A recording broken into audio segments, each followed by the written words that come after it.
Assalamualaikum warahmatullahi wabarakatuh. Perkenalkan, nama saya Diva Selanita, NIM 2119059. Di sini saya akan menjelaskan mengenai iman kepada qada dan qadar Allah Subhanahu wa taala. Untuk yang pertama ada makna iman kepada qada dan qadar Allah Subhanahu wa taala. Jadi iman kepada qada dan qadar melatih diri untuk bersyukur, sabar dalam menghadapi ujian dari Allah Subhanahu wa taala, dan tawakal menjauhkan diri dari sifat angkuh, melatih untuk giat melakukan pekerjaan dan pantang mengalah, melatih ketenangan jiwa yakni akan keadilan Allah terhadap hambanya, mendapatkan pembagian takdir. Untuk yang selanjutnya ada pengertian iman kepada qada dan qadar Allah Subhanahu wa taala. Yang pertama, qada. Menurut bahasa, qada itu berasal dari kata qada yaqdi, yang berarti atau bermakna menetapkan suatu masalah dengan ucapan atau perbuatan. Nah, sedangkan menurut istilah, qada memiliki arti ketetapan, ketentuan, atau keputusan Allah. Sedangkan qadar, menurut bahasa, qadar itu berasal dari lafaz qadaro yaqdiru, yang mempunyai arti kuasa atau melakukan suatu. Jadi qadar itu berarti kuasa untuk melakukan sesuatu. Untuk poin yang selanjutnya adalah hubungan antara takdir, ikhtiar, doa, dan tawakal. Yang pertama, takdir. Siapa yang berikhtiar secara sungguh-sungguh akan menuai keberhasilan. Untuk yang kedua itu ada ikhtiar. Ikhtiar itu adalah usaha yang sungguh-sungguh dan maksimal dari semua amal, perbuatan, dan aktivitas yang telah dilakukan, atau kesungguhan hati dan tekad yang kuat untuk mewujudkan cita-cita yang asa.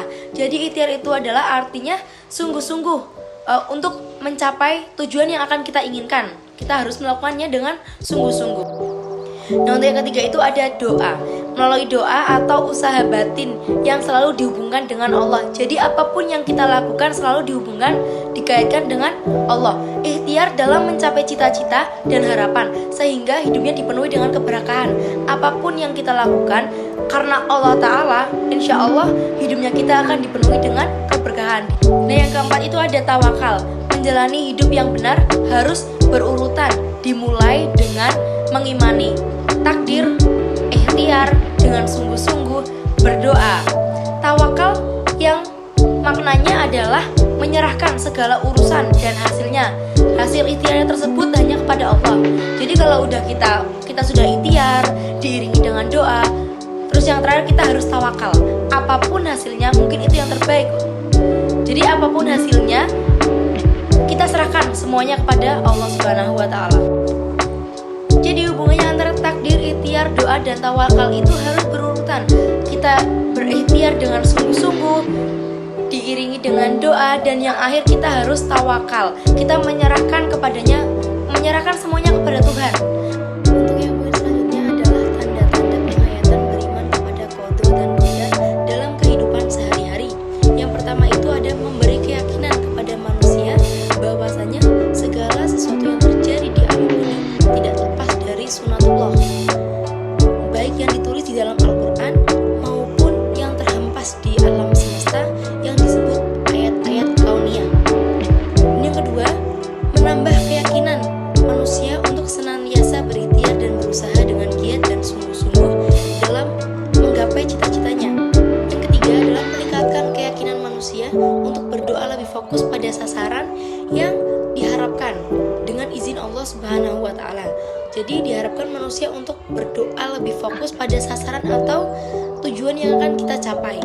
Dan yang terakhir adalah menyadarkan manusia bahwa dalam kehidupannya dibatasi oleh aturan-aturan Allah Subhanahu wa taala yang tujuannya adalah untuk kebaikan manusia itu sendiri. Jadi kita harus menjalankan perintah-perintah Allah dan menjauhkan larangan-larangan Allah. Untuk poin yang selanjutnya ada perilaku yang mencerminkan iman kepada qada dan qadar Allah Subhanahu wa taala. Yang pertama itu adanya sikap yakin terhadap sunatullah. Jadi kita yakin adanya sunatullah. Terus yang kedua adanya senantiasa berusaha dengan sungguh-sungguh, baik usaha lahir maupun batin. Yang ketiga ada menyempurnakan usaha dengan sikap tawakal kepada Allah Subhanahu wa taala. apabila kita sudah melakukan usaha dengan sungguh-sungguh, usaha dengan maksimal, kita harus serahkan kepada Allah. Kita harus mempunyai sikap tawakal kepada Allah Subhanahu wa Ta'ala. Dan yang terakhir ada jauh dari sikap sombong atau putus asa. Apapun itu hasilnya, kita jangan sampai sombong dan putus asa. Untuk yang selanjutnya, poin terakhir adalah hikmah beriman kepada qada dan qadar Allah Subhanahu wa Ta'ala.